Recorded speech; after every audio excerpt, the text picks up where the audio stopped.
Assalamualaikum warahmatullahi wabarakatuh. Saya Fikri Abdillah Daulay dari Komunikasi dan Penyiaran Islam A. Dan di sini saya akan menyampaikan tugas hadis yang bertema memperkenalkan hadis Nabi Shallallahu Alaihi Wasallam. Oke, baik. Terminologi hadis. Yang pertama, hadis. Kata hadis bentuk jamak dari al-hadis hudsan. Secara etimologi merupakan isi masdar dari kata kerja yang berarti komunikasi, cerita, percakapan baik dalam konteks agama maupun duniawi, atau dalam konteks sejarah atau peristiwa dan kejadian aktual. Penggunaan dalam kata bentuk kata sifat atau adjektif mengandung arti yang pertama, al-jadid, sesuatu yang baru. Lawan kata dari al-qadim, yaitu sesuatu yang lama. Dan dua, berarti al-khobar atau berita, yaitu sesuatu yang dipercakapkan atau dipindahkan dari seseorang kepada orang lain. Dengan demikian, pemakaian kata hadis ini seolah-olah dimaksudkan untuk membedakannya dengan Al-Quran yang bersifat al-qadim. Nah, dan yang kedua, sunnah.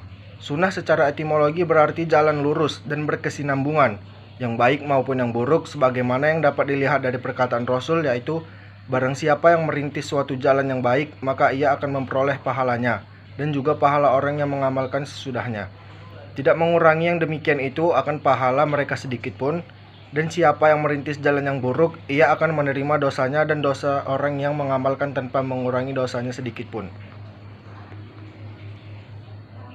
Yang ketiga, khobar. Khobar menurut bahasa berarti al-naba, yaitu berita. Sedangkan menurut istilah terdapat 3 pendapat, yaitu A. Khobar adalah sinonim dari hadis, yaitu sesuatu yang disandarkan atau disandarkan kepada Nabi SAW dari segi perkataan, perbuatan, takrir, dan sifat. B. Khabar berbeda dengan hadis. Hadis adalah sesuatu yang berasal dari Nabi, sedangkan khabar adalah berita yang datang dari selain Nabi. Atas dengan muhaddisin, sedangkan mereka yang berkecimpung dalam kegiatan sejarah dan sejenisnya disebut akhbarli.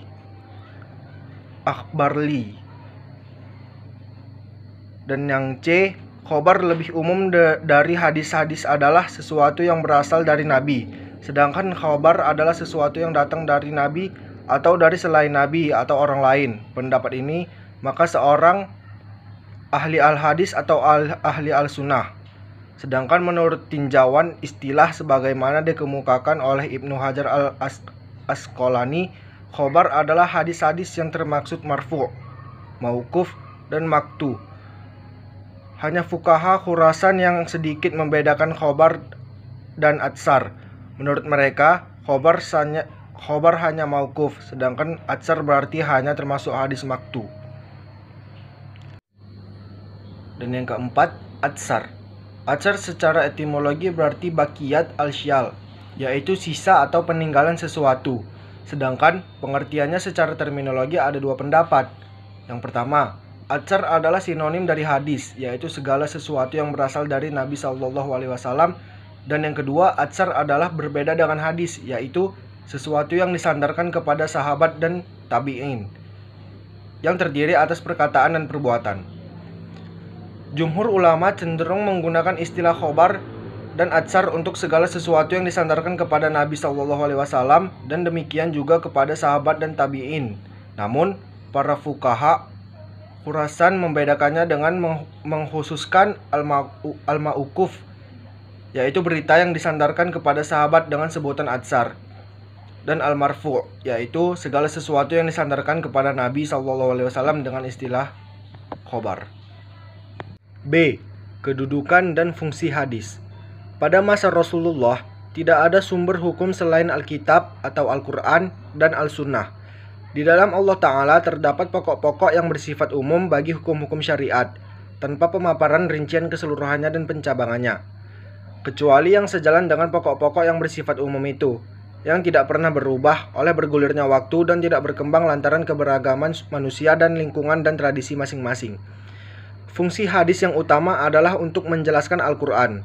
Bila kita lihat dari fungsinya, hubungan hadis dengan Al-Quran sangatlah berkaitan, karena pada dasarnya hadis berfungsi menjelaskan hukum-hukum dalam Al-Quran dan dalam segala bentuknya.